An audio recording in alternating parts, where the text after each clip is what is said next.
প্রতি বছরই রথের দিন সকালবেলা মহাপ্রভুকে আলাদা করে জলচৌকিতে বসিয়ে নিজের মনের মতো করে ফুল মিষ্টি মালা ধূপ ধুনো দিয়ে পুজো করি।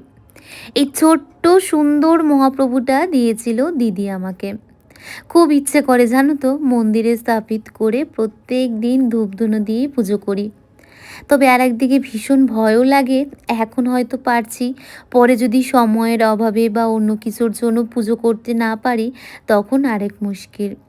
তাই মন্দিরে আর স্থাপিত করি না, আলাদা করি প্রতি বছরের মতো জলচৌকিতে সকালবেলা ঘর থেকে এনে নিজের মনের মতো করে পুজো করি।